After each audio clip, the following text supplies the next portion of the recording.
हरतालिका तीज व्रत महिलाएं अपने सुहाग की रक्षा के लिए और कुंवारी कन्याएं अपने मनपसंद वर प्राप्ति के लिए रखती हैं। इस दिन हरतालिका तीज व्रत की कथा अवश्य सुननी चाहिए। मान्यता है कि हरतालिका तीज व्रत की कथा सुनने से भगवान शिव अति प्रसन्न होते हैं।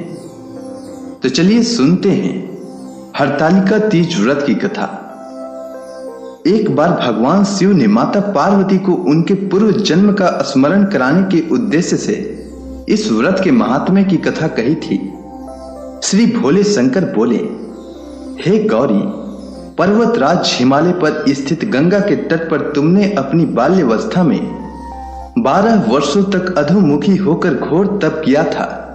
इतनी अवधि तुमने अन्न न खाकर पेड़ों के सूखे पत्ते चबाकर व्यतीत किए। माघ की विकराल शीतलता में तुमने निरंतर जल में प्रवेश करके तप किया। वैशाख की जला देने वाली गर्मी में तुमने पंचाग्नि से शरीर को तपाया। श्रावण की मूसलाधार वर्षा में खुले आसमान के नीचे बिना अन्न जल ग्रहण किए समय व्यतीत किया। तुम्हारे पिता तुम्हारी कष्ट साध्य तपस्या को देखकर बड़े दुखी होते थे। उन्हें बड़ा क्लेश होता था। तब एक दिन तुम्हारी तपस्या तथा पिता के क्लेश को देखकर नारद जी तुम्हारे घर पधारे। तुम्हारे पिता ने हृदय से अतिथि सत्कार करके उनके आने का कारण पूछा। तब नारद जी ने कहा, गिरिराज, मैं भगवान विष्णु के भेजने पर यहां उपस्थित हुआ हूं। आपकी कन्या ने बड़ा कठोर तप किया है। इससे प्रसन्न होकर वे आपकी सुपुत्री से विवाह करना चाहते हैं। इस संदर्भ में आपकी राय जानना चाहता हूं। नारद जी की बात सुनकर गिरिराज गदगद हो उठे। उनके तो जैसे सारे क्लेश ही दूर हो गए। प्रसन्नचित होकर वे बोले, श्रीमान, यदि स्वयं विष्णु मेरी कन्या का वरण करना चाहते हैं तो भला मुझे क्या आपत्ति हो सकती है। वे तो साक्षात ब्रह्म हैं। हे महर्षि, यह तो हर पिता की इच्छा होती है कि उसकी पुत्री सुख संपदा से युक्त पति के घर की लक्ष्मी बने। पिता की सार्थकता इसी में है कि पति के घर जाकर उसकी पुत्री पिता के घर से अधिक सुखी रहे। तुम्हारे पिता की स्वीकृति पाकर नारद जी विष्णु के पास गए और उनसे तुम्हारे विवाह के निश्चित होने का समाचार सुनाया। मगर इस विवाह संबंध की बात जब तुम्हारे कान में पड़ी तो तुम्हारे दुख का ठिकाना न रहा। तुम्हारी एक सखी ने तुम्हारी इस मानसिक दशा को समझ लिया और उसने तुमसे उस विक्षिप्तता का कारण जानना चाहा। तब तुमने बताया, मैंने सच्चे हृदय से भगवान शिव शंकर का वरण किया है, किंतु मेरे पिता ने मेरा विवाह विष्णु जी से निश्चित कर दिया है। मैं विचित्र धर्म संकट में हूं। अब क्या करूं? प्राण छोड़ देने के अतिरिक्त अब कोई भी उपाय शेष नहीं बचा है। तुम्हारी सखी बड़ी ही समझदार और सूझबूझ वाली थी।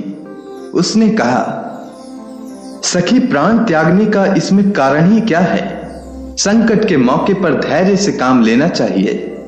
नारी के जीवन की सार्थकता इसी में है कि पति रूप में हृदय से जिसे एक बार स्वीकार कर लिया, जीवन पर्यंत उसी से निर्वाह करें। सच्ची आस्था और एक निष्ठा के समक्ष तो ईश्वर को भी समर्पण करना पड़ता है।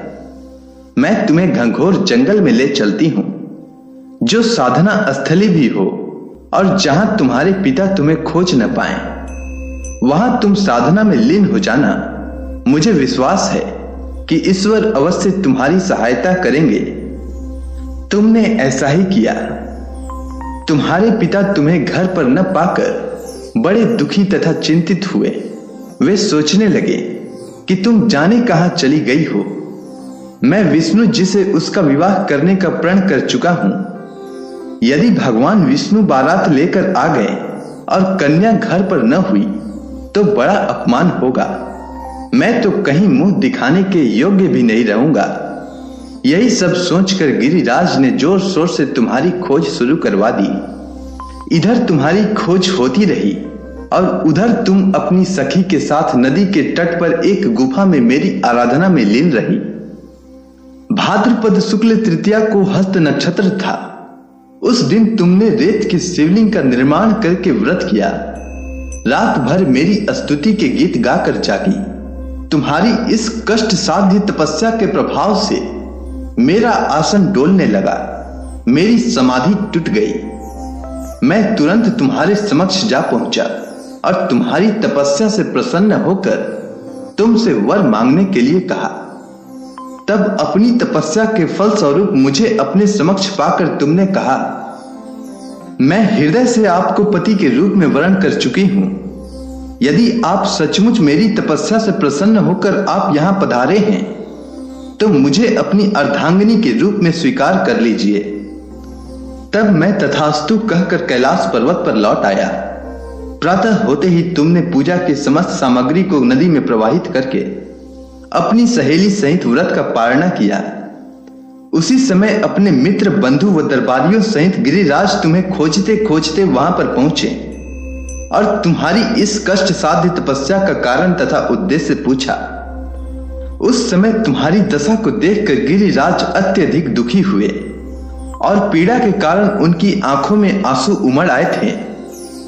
तुमने उनके आंसू पोंछते हुए विनम्र स्वर में कहा, पिताजी, मैंने अपने जीवन का अधिकांश समय कठोर तपस्या में बिताया है। मेरी इस तपस्या का उद्देश्य केवल यही था कि मैं महादेव को पति के रूप में पाना चाहती थी। आज मैं अपनी तपस्या की कसौटी पर खरी उतर चुकी हूँ। आप क्योंकि विष्णु जी से मेरा विवाह करने का निर्णय ले चुके थे, इसलिए मैं अपने आराध्य की खोज में घर छोड़कर चली आई। अब मैं आपके साथ इसी शर्त पर घर जाऊंगी कि आप मेरा विवाह विष्णु जी से न करके महादेव जी से करेंगे। गिरिराज मान गए और तुम्हें घर ले गए। कुछ समय के पश्चात शास्त्रोक्त विधि विधान पूर्वक उन्होंने हम दोनों को विवाह सूत्र में बांध दिया। हे पार्वती, भाद्रपद की शुक्ल तृतीया को तुमने मेरी आराधना करके जो व्रत किया था, उसी के फल स्वरूप मेरा तुमसे विवाह हो सका। इसका महत्व यह है कि मैं इस व्रत को करने वाली महिलाओं को मनवांछित फल देता हूं। इसलिए सौभाग्य की इच्छा करने वाली प्रत्येक युवती को यह व्रत पूरी एक निष्ठा और आस्था के साथ करनी चाहिए। अगर आपको हरतालिका तीज व्रत की कथा अच्छी लगी हो तो कमेंट सेक्शन में ओम नमः शिवाय लिखना न भूलें। धन्यवाद।